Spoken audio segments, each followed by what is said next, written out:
All right, so today we're going to talk about the cardiac cycle.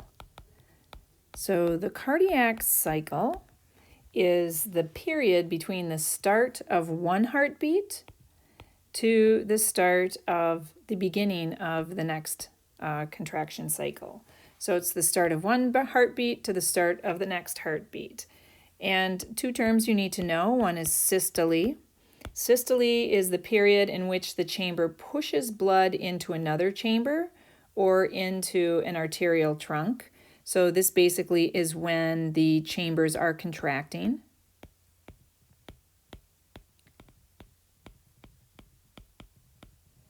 And if the atria are contracting, they push blood into the ventricles.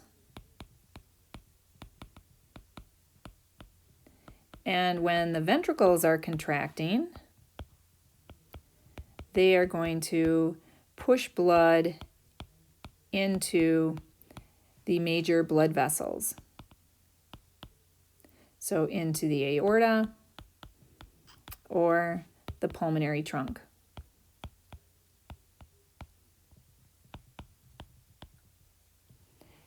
So then we have another phase that's called diastole. And whereas systole was contracting, diastole is when the chambers are relaxing.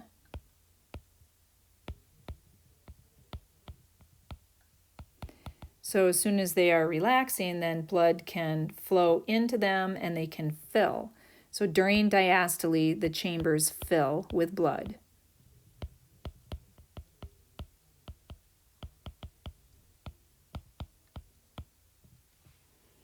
So we're going to talk about the cardiac cycle, and we're going to use these terms. We're going to talk about atrial systole and ventricular systole. We're going to talk about atrial diastole and ventricular diastole. So the cardiac cycle will begin when all the chambers are relaxed.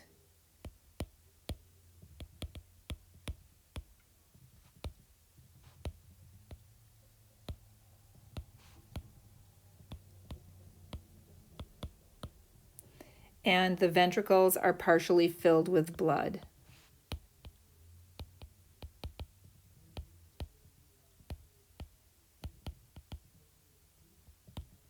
Okay, so that's where we start. So the atria and the ventricles are in diastole, and that's where we start.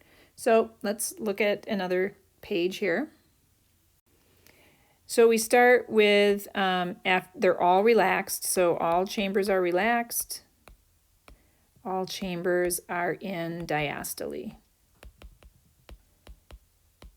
That's where we start. They're all relaxed. So then the first phase is going to be atrial systole. So atrial systole means that the atria contract. During atrial systole, when the atria contract, the ventricles will then become completely filled with blood. So if we draw the heart here, and here's your chambers. Okay, so we have the atria are filling up with blood, and then that blood is flowing down into the ventricles. So that's going to be just before the atria contract. That's when all chambers are in diastole. They're all relaxed and blood is flowing into the atria and then into the ventricles. And then we get atrial systole. So when the blood is flowing passively into the ventricles, they're filling up with blood, and they're going to fill up about 70% of the way. Right, so they're going to fill up with about 70% here of the blood that they will have. And then during atrial systole, when the atria contract, so the atria are going to contract and squeeze, it's going to push more blood down into the ventricles, and so the ventricles will fill up a little bit more with blood.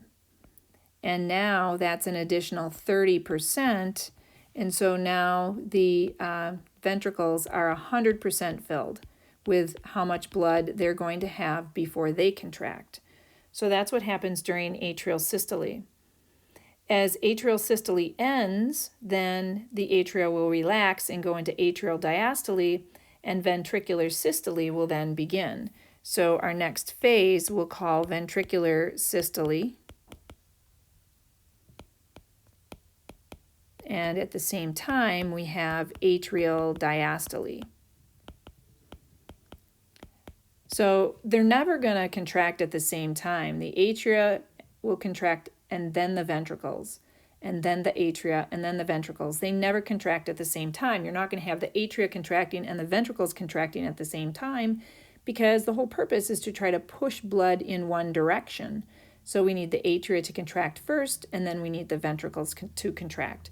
So as soon as atrial systole ends, it enters into atrial diastole, and it will stay, the atria will stay relaxed for the whole rest of this cardiac cycle.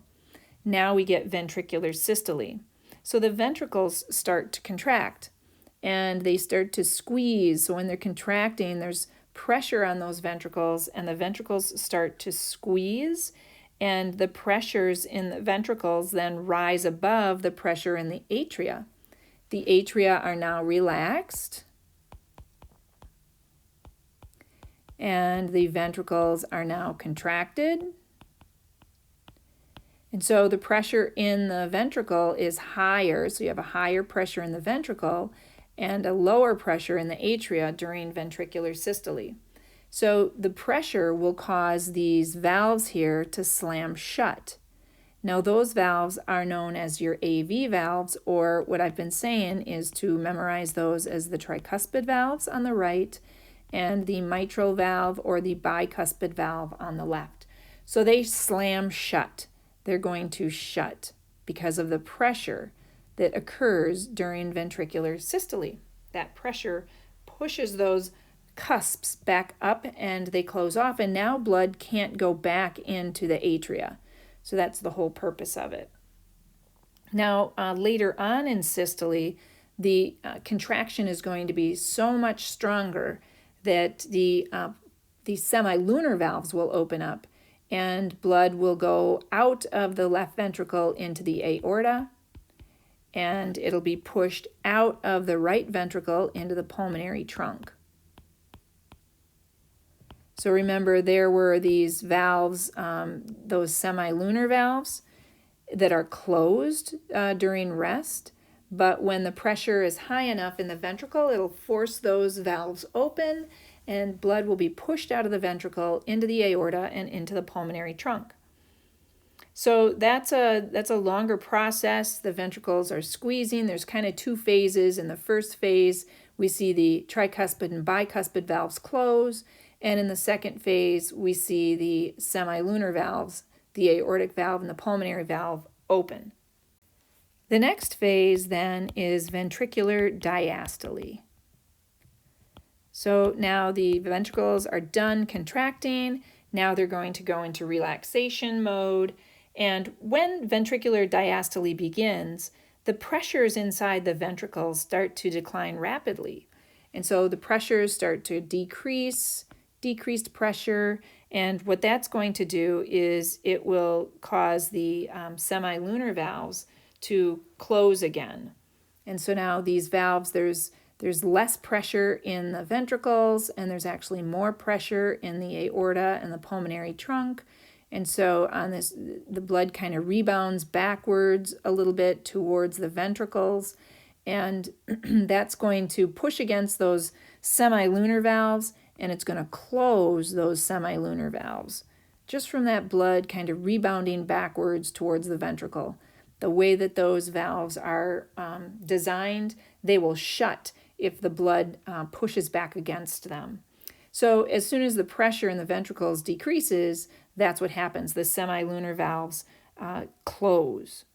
At the same time then, the AV valves are going to open, because now there's dropping pressure inside the ventricles, and now there's not enough pressure to push up against those valves, so now the valves are going to open up again. Because there's no pressure in there, there's not enough pressure keeping them closed, so they start to open again. And now that we have an open an opening, an open hole in between the atria and the ventricles, the blood will start just passively filling again into the ventricles. And now we kind of start over from where we began, right? Where both chambers are relaxed. So then from there, we'll go back up and we'll start again with atrial systole after enough of the blood has passively filled in those ventricles. So this is a picture that shows the entire cardiac cycle. And so again, we start right here. You can see where we're starting. And at this point, the ventricles has filled up with 70% of the amount of blood that they're going to have. And we start with atrial systole. So during atrial systole, the atria contract and they push another 30% into the ventricles. And now the ventricles have enough blood. And so that's where ventricular systole will begin then. So atrial systole begins and it fills up the ventricles, and then the atrial diastole begins and the atria relax. And at the same time that the atria relax, ventricular systole begins.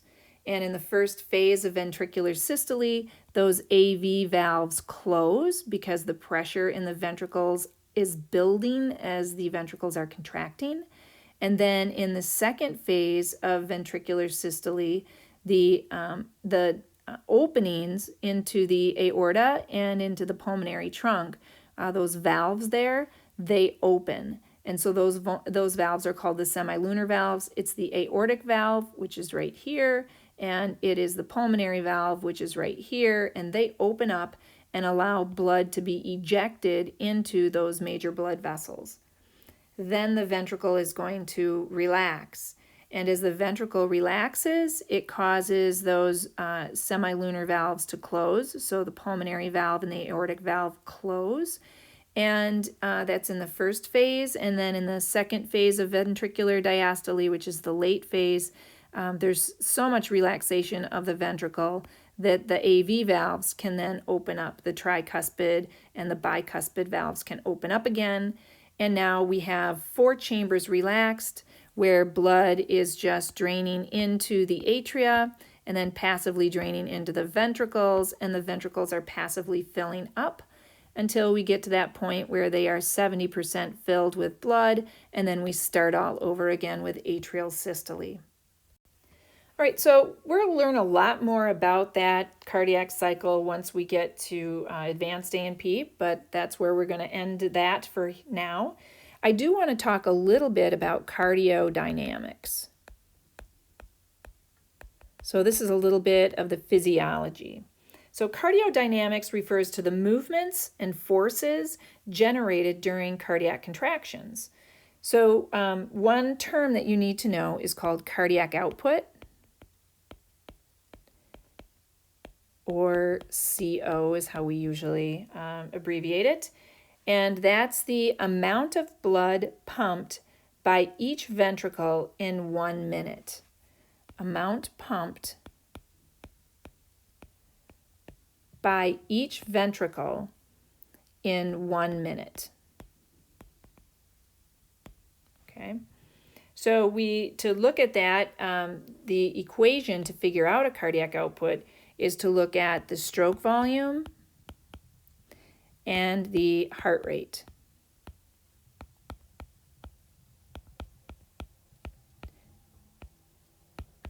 So the stroke volume is the amount of blood ejected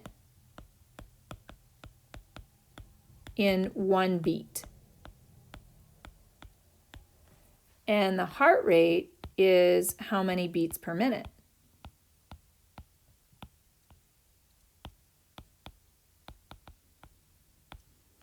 So we want to figure out the cardiac output, which is the amount that's pumped in 1 minute. So we know how many beats there are per minute, and we know how much blood is ejected in 1 beat.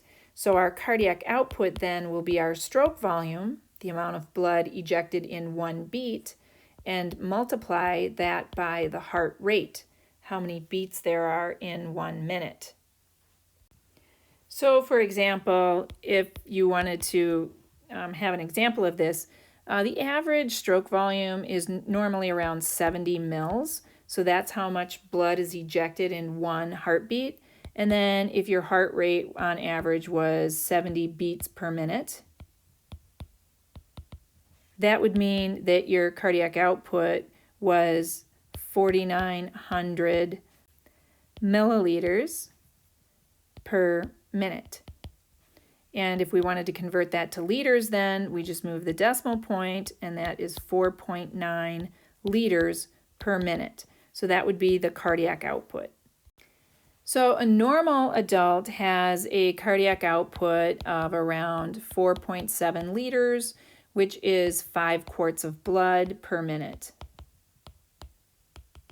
So the 4.9 liters per minute would be definitely normal. Let's look at some factors that can control cardiac output.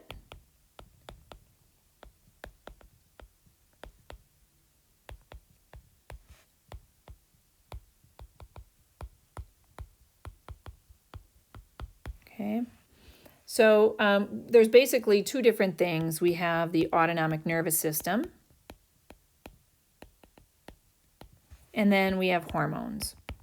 So pretty much anywhere in your body, there's 3 ways that things are regulated. One is by the autonomic nervous system, another one is by hormones, and another one is that there's local regulation. So here with cardiac output, we're going to look at these 2 types of regulation, autonomic nervous system and hormones. So for the autonomic innervation, both the sympathetic and parasympathetic divisions of the autonomic nervous system innervate the heart, meaning they both have control of the heart. The parasympathetic nervous system has a tone to it and controls the SA node. And so the parasympathetic nervous system, and in this case we're talking about the vagus nerve. The vagus nerve sends impulses to the SA node, and it slows the SA node. And what I mean by tone is that this is always happening. It's not because something's stimulating the parasympathetic nervous system. It just has this underlying background tone that is constantly flowing through the vagus nerve to the SA node, and it slows it down. So we know the SA node was sending out anywhere from 60 to 100 action potentials per minute, and that's going to be lowered then to a rate of towards the lower end, like somewhere around 60 to 80 action potentials per minute. The vagus nerve, we know, will release acetylcholine. So acetylcholine is the neurotransmitter of the parasympathetic nervous system that slows down the heart rate. In the sympathetic nervous system, the sympathetic nervous system can increase the heart rate when the sympathetic motor neurons have been activated. So when activated, will increase heart rate. Okay, and it does that by releasing the neurotransmitter norepinephrine. And that will be released on the cardiac cells. And then the heart starts to beat faster. So in both of these cases, when we're looking at cardiac output then, the parasympathetic nervous system will actually decrease cardiac output because it's going to slow the heart rate. And if we remember our equation, we said cardiac output equals stroke volume times heart rate. So if we decrease the heart rate, then cardiac output will be decreased. The sympathetic nervous system, on the other hand, that will end up increasing cardiac output because it increases heart rate. So if we increase the heart rate, then cardiac output will increase based on our equation. All right, so then we're going to look at the hormones. And in hormones, we have hormones like epinephrine, norepinephrine, thyroid hormone. And all of these hormones are going to increase the heart rate as well as increase the force of the contractions of the heart. right? So the force, that is the stroke volume. That's going to increase stroke volume. And by increasing the heart rate, that also is going to affect cardiac output. So in this case, you're increasing both the heart rate. So if we look at our equation, in this case, you're going to increase the heart rate, and those hormones will also increase the stroke volume. So then cardiac output will also be increased. During exercise, cardiac output is going to increase as well because we know heart rate increases and stroke volume increases.